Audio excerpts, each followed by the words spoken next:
Bonjour à tout le monde. J'espère que vous vous portez bien et que chacun s'occupe de son champ. Comme toujours, je ne peux pas vous parler autre chose à part l'agriculture et tout ce qui va avec l'agriculture. On peut jumeler d'autres choses, mais c'est beaucoup plus l'agriculture. Donc, ce qui fait en sorte que je viens toujours vous parler. Et quand je viens vous parler, c'est pas comme si je maîtrise tout. C'est l'échange entre vous, mes abonnés, et moi aussi. Bon, ce matin, il y a quelqu'un dans l'un de mes abonnés. J'avais dit que je veux répondre à cette personne de manière claire et vérifiée. Parce que la personne avait signalé sur ma page YouTube, vu les photos que je publie sur le champ, dit que le champ n'est pas... Il estime que mon champ n'est pas bien entretenu. Bon, ce matin, j'apporte une réponse claire et nette. Le champ que je publie, les vidéos, même les photos, c'est un champ d'au moins 3 hectares. Donc, je ne suis pas dans le grand champ même. Tout ce que vous voyez, toutes les vidéos que vous voyez, je ne suis pas dans le grand champ. Je suis dans le petit champ de 3 hectares. 3 hectares. Et vous voyez ce qui sort dans le petit champ de 3 hectares. Maintenant, pour que quelqu'un vienne me dire que le champ n'est pas bien entretenu, il faut que la personne soit présentement dans le champ et il constate l'évolution du champ. Parce que je ne peux pas seulement venir dire que le champ n'est pas bien entretenu, le champ n'est pas bon. Tu as quel stat qui te montre, qui te fait dire que ce champ n'est pas bien entretenu? Premièrement, je veux commencer parce que je crois que j'ai créé ma chaîne YouTube l'année dernière. J'ai créé ma chaîne YouTube l'année dernière. Premièrement, j'aimerais dire que pour tirer ou bien pour voir ou comprendre l'évolution de ton champ, tu prends les années après année. Tu prends les années après année. Moi, par exemple, j'ai commencé l'année dernière. Et le champ existe, ça fait des milliers d'années aujourd'hui. Le champ existe, ça fait moins de 15 ans. Mais c'est l'année dernière que j'ai commencé à faire les vidéos par rapport à l'agriculture, par rapport au champ de cacao. Bon, le champ de cacao que je vous montre à tout moment existe déjà longtemps. Bon, on a remarqué que depuis l'année dernière, on a l'évolution. L'évolution, premièrement, dans les récoltes, dans la production même du cacao. La manière que le cacao produit est différente des années antérieures. Je vous ai publié les remèdes que moi je publie dans mon champ. Donc, on a remarqué que premièrement, l'année dernière, on a constaté une évolution. On a constaté une évolution très considérable. Bon, moi, je vais vous parler présentement de cette année. Je vais vous parler présentement de cette année 2025. Depuis, je crois, le mois de mars, nous, on a commencé déjà à cueillir. Mais c'était les petites cueillettes. Bon, depuis le mois d'août, on a commencé les grandes cueillettes. Nous sommes à la 3e cueillette. La 3e cueillette a eu lieu hier. Hier, c'était vendredi. Vendredi, je crois, nous sommes le 15 ou 16 octobre. Et on sommes en train de concasser ça ce matin. Et l'année dernière, on n'avait pas encore atteint ce niveau. Et vous allez voir, la vidéo va passer derrière moi. Vous allez voir comment le cacao qu'on a déjà eu cette année est 3 fois élevé que le cacao qu'on a eu l'année dernière. Ça, c'est le premier constat. Et le deuxième constat, c'est que la production a doublé.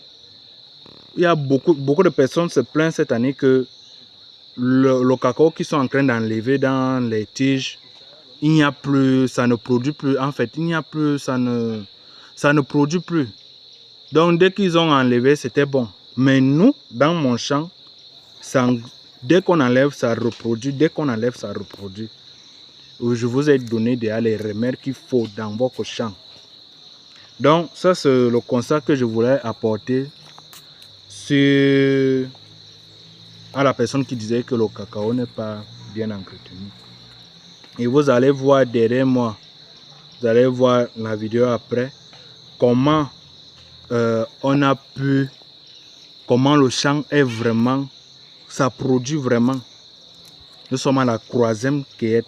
La première cueillette, on a eu 2 sacs et demi.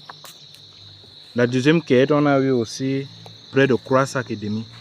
La 3e cueillette, là, on va avoir au moins plus de 5 sacs. Nous sommes au mois d'octobre. On n'a même pas encore atteint décembre, parce que c'est en décembre qu'on fait le grand coup. Nous sommes au mois d'octobre et nous sommes, je crois, aujourd'hui, c'est le 15, le 16 octobre. Nous n'avons pas encore atteint même le mois de novembre. Vous voyez un peu. Et nous n'avons pas encore arrivé en décembre, parce que le grand coup d'un champ de cacao, c'est en décembre. Donc, vous voyez déjà que dans un petit champ de 3 hectares, nous sommes déjà à 3 grandes cueillettes au mois d'octobre. Il reste novembre, il reste décembre. Et je crois même qu'au mois de novembre, on va même encore faire même croire aux 2 cueillettes avant d'entamer décembre.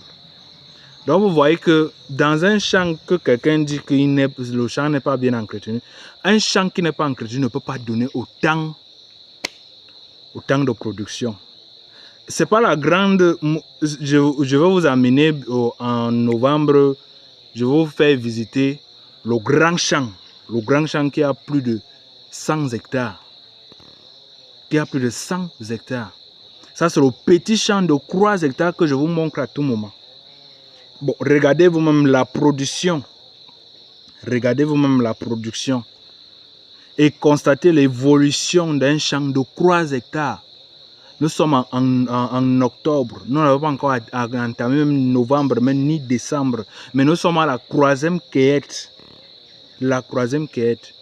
Donc vous voyez que c'est une très grande amélioration par rapport à l'année dernière.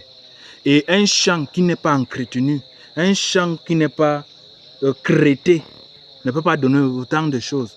Je vous donne rapidement les quelques principes d'un bon champ. Un champ, premièrement, doit être débroussaillé à tout moment. Dès que les herbes poussent là, vous coupez. Un champ doit bien crêter, c'est-à-dire pulvériser les remèdes, les insecticides, les remèdes pour pomper le cacao, les remèdes pour grossir le cacao, les remèdes pour tuer la pourriture. Et je vous ai présenté un remède ici. Le remède là fait les 3 choses là. Tuer la pourriture, pomper le cacao, augmenter la production. Le remède là est dans un seul bidon de 5 litres. Je vous ai dit, tout le monde qui veut ce remède, me contacte, j'avais laissé mon numéro. Il y a les gens qui me contactent, parfois je crois qu'ils vont commander les remèdes et ils me proposent les années, ils me disent l'année prochaine. Les gens qui veulent ces remèdes, il y a mon numéro dans la publication, des autres publications. Vous prenez vous commandez les remèdes, vous-même vous allez voir, vous-même vous allez constater. Un champ doit être crêté, débroussaillé à tout moment, faire la taille, pulvériser après 2 mois ou après 3 mois, selon les saisons de cueillette. Dès que vous finissez une partie de cueillette, vous pulvérisez.